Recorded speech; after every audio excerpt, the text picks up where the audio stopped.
mana kee keessatti deebi'aa jaan anarra silaa baar mana jiraate fuula isaa duratti akka nama tokkotti waan inni itti himu anaatu beeka. Anaaf beeka. Fatiyaan mana sii keessa ba'uu hin qabdu siitu irraa ba'uu qabaa baar. Assalaamu alaikum warahmatullaahi wabarakaatu daawwattootaa fi hordoftoota keenya. Asumaan salaamtaan onnee irraa burqite. Salaamtaan tiyya bakka jirtanitti isin haa geessu qilleensarraan jechaa. Nagaa fi fayyaa isinitti haa ta'u daawwattoonni keenya hundinuu bakka jirtanitti warreen nu daawwattanii fi kan nu daawwannes arraan tana maal qabattee dhufte jechuun keessan hin oolamu.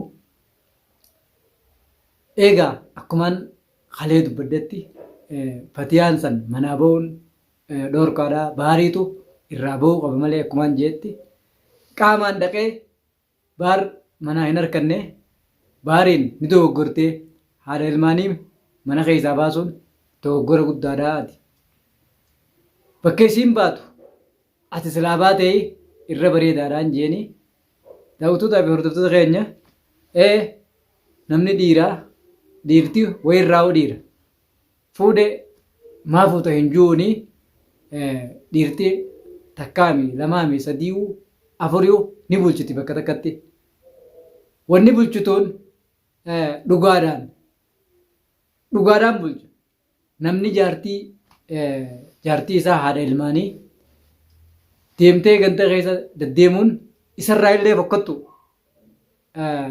illee fokkottu mana marra deemuun haati ilmaanii kanumaafuu bahar akka nama tokkotti miilaan deemeetiin amna mana isaa kana itti dhufee bahar bakka tana dogoggora irra jirtaa Fatiyaa haadha Hamzaa manatti deebisii jechuudha. Dhufeetiin mana isaatii manaa hin harkanne akka carraa hulaa ayyaaniin irraa banee isiin mana kana jira. Akkasiin mana isaa kana ol seenee hunoo hoggaan dhufu dubbii tana hin amanne hoggaa viidiyoo Fatiyaan gadhiiftu deemee manaa bee jettee gadhiiftu san hedduudhaan aaree nis ni rifadhee waan hin dubbadhus walimaanuu ni wallaalee Fatiyaan deemte mana hin jirtu ijoolleen kophaadha jirti. Ijoollee san bira mana keessa ayyaanit jira. Ayyaanillee gaafadhee deemtee dhugumaan deemtee baar garuu ni aarse qaceellotti aarse. Akkamitti aarse yoo jettaniis isiidhaan mana kana fidaa ililliidhaan mana kana fidaa jee itti dhaadate itti dhaadachuu hin qabu. Ililli yoo fedhees mana bakka biraatii kireessuuf qabu. Mana bakka biraatii kireessee qaba malee mana Fatiyaa keessa halellee dubbaddeetiin jira fiduu hin qabu har'aas boruus. Akka nama tokkotti ani isii tadalaa dhiisi anka dhiiraatu dubbiin tun nama aarsiti. Sirrumatti aartee isiin haqa qabdiin jaa nama bakka sanarra Fatiyaan haqa qabdi. Isiisaniin mana kana ililliin mana kana fidaa yooti manaa deemtee jeen. Akkas jechuun hin qabu silaa tasgabbeessuu qaba. Fatiyaa tasgabbeessuu qaba haadha Hamzaa. Yoo duraan aarte hinaaffaa ka'ee jira isiin tun dhalaa aartee jirti. Namni onnee hin qabne namaa mi'eette Oromoon somba qabdi onneedha qabdi. Fatiyaan ni aarte viidiyoon madura dhugumaatti aarte haqarratti aarte ammaas isiin. Inni bira taa'ee deebi'ee fuudheetiin maas deebi'ee isii bira taa'ee manatti itti dhaadata. Isuma saniin fidaa'uu jee mana kana manuma Fatiyaan jirtu kanaawu. Garaa hundaan na gubatee jettee nama duraas garaa hundaan na gubatee jettee viidiyoo waraabdee gadhiifte Fatiyaan. Garaa fi onnee fi waa hunda gube haala maraatuu keessa jirti amma Fatiyaan. Daawwattootaa fi hordoftoonni keenya bakka tana ani akka nama tokkotti qaamaaniin itti hima jeetiin baar kanaan dogoggorra jirta deemii barbaadisanii telefoonaa itti bilbilii hin jaan jeetiin dhufee mana isaa kana hin harkanne baara akka carraa. Maaliif haati ilmaanii ilmaanuma keessaan tolti. Gandarra deemuudhaan hin toltu. Oromoon akka jette mukni baalaan bareeda. Ililliin baalarra bareeddii jecha Oromooti. Ilmaanii fi haati ilmaanii waluma biraan toran malee ganda keessa deddeemuudhaan hin bareedan. Kanumaafuu baal anaatu waliin isin bulchaa jeeti duraanuu itti yaadeeti niin bulchaa lamaami sadiimi afaruu niin bulchaa jeet dubbate. Jecha dubbate san keessa immoo jecha san hin guunne kaayoo san hin guunne kaayoo takka bulchuutu hin guunne baal. Lama dhiisi kaayoo takka bulchuutu hin guunne baal. Maaliif silaa waliin bulche haadha Hamzaa aarsee mana keessatti aarsee manaa gabbaasuu hin qabu baal. Hordoftootaa fi daawwattoota keenya akka nama tokkotti baar gochi haati Hamzaa manaa deemte itti manaa deemte isiisaniin mana kana fidaa jeeti. Amma ilmaan irra dhiiftee qotte. Ilmaan irra dhiifte kanaawu gartee nyaata kanaa akkatti godhan hin beekonni hubadhu. Rafeetuma ka'ee nyaachuu malee akka dhiira biratti kophaallee jiraatee hin beeku baadiyyallee taa'ee. Baadiyyallee taa'ee biyya namaa tana keessatti baadiyyallee taa'ee dhiirtii ifiifillee waa godhattee nyaata dhugaatillee gootee ifiifillee godhattee ilmaaniifillee namni waa godhuu beekulleen yoo haadha ilmaanii ari'e humallee rakkoon qabu. Inni wallee mataa hoteela irraa hin nyaachisaa fi isii ala gabbaase ilmaan xaana kana guyyaa tokko torbaan tokkoomi guyyaa lamaa sadiyyuu jireenya akkana ta'e kana keessatti hoteela irraa nyaachisuu hin danda'u. Hangam fedhe yoo maallaqa qabaatees. Hangam fedhe maallaqa qabaatees. Mana isaa kana keessatti rakkoo adda addaatu isa mudata. Isii gabbaasuudhaan manaa. Isii san bakka jirturraa deemee miilaan telefoonallee jalaa fuudhuu baattu. Ganda Arabaa malee warra Oromollee hin beektuu jee dhugumaa warra Oromoo hin beektu Fatiyaan. Warra Arabaa san yoo dheeytellee achuma dhaqee gaafachuu qaba. Warra Arabaa san gaafatee as jirtii jee isuma san naagayyaamaa jee tasgabbeessuu qaba Fatiyaa baar. Gartee mucaan xiqqaadha amma kumpaan xiqqishaan. Mucaa kana dhiiftee kuttee isiin mucaa kanaaf ijoolluma hundaa akka walii galatti. Ammaa hunoo ijoollee san kee bira hin jiru manni. Ijoollee san bira hin jiru ammaa mana hin jiru. Hordoftootaa fi daawwattoota keenya Fatiyaan haqa qabdi silaa isiin haqa qabdu san manasii kana keessa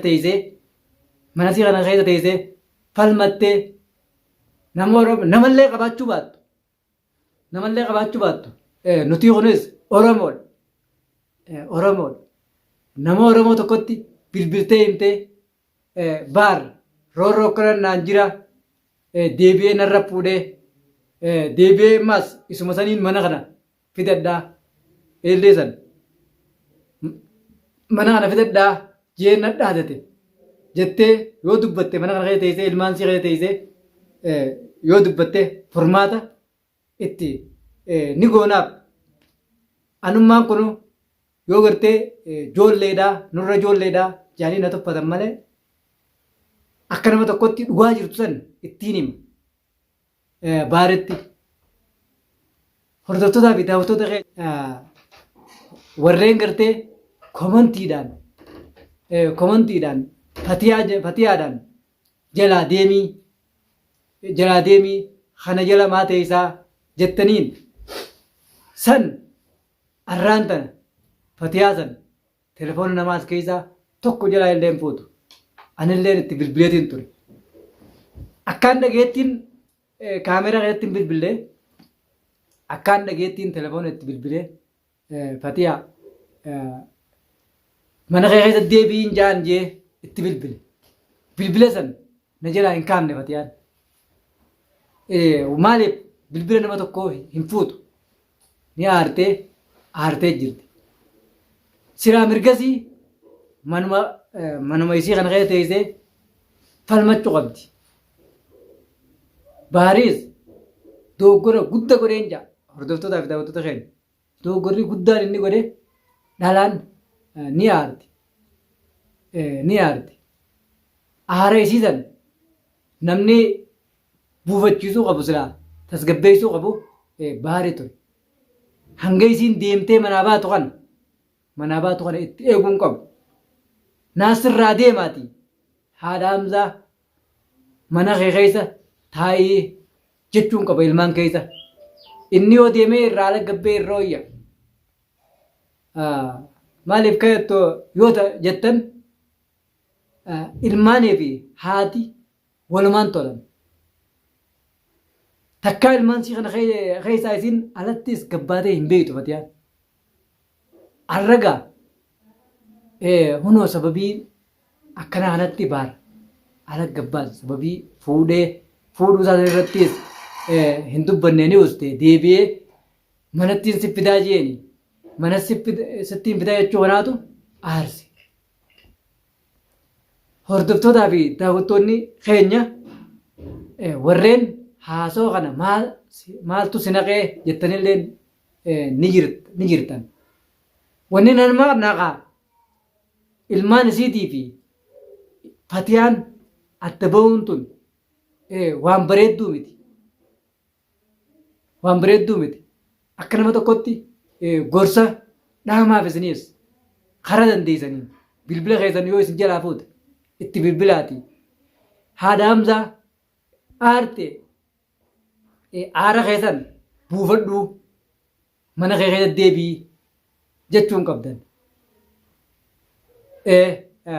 warrummaan waan tana keessa fideewu hordoftootaa fi daawwattoonni keenya kun Baharii fi Fatiyuma tanaa'u warri keessa fide warra gartee gubannee yaa Fatiyaa ati maaliif hin deemne maaliif jala teessaa dhiira akkanaa jalamaa teessaa warreen jettaniin kanneen akkanaa kanaatu aarsee isuma tanaa'u alatti akka baatu godhe hordoftootaa fi daawwattoonni keenya kun warreen subhaanallah akka waan namni du'e jettaniis fuudhuun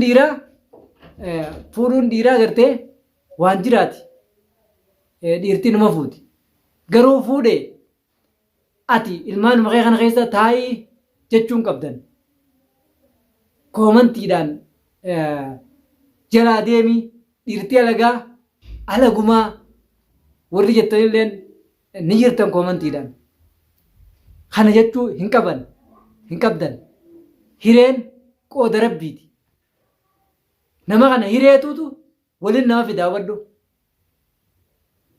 nama kana yoo rabbiin adda baatan jee qofa adda baa ilmi namaa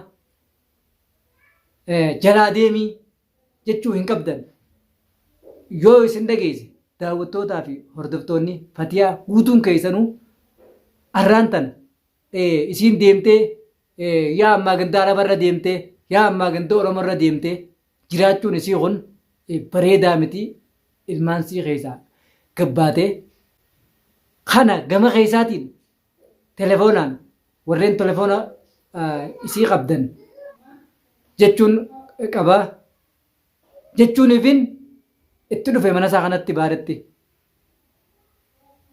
baar garuu manaa hin harkanne bilbilli isaalleen eegaan mana dhufellee bilbilli isaalleen natti cufaa ta'ee bilbilli baar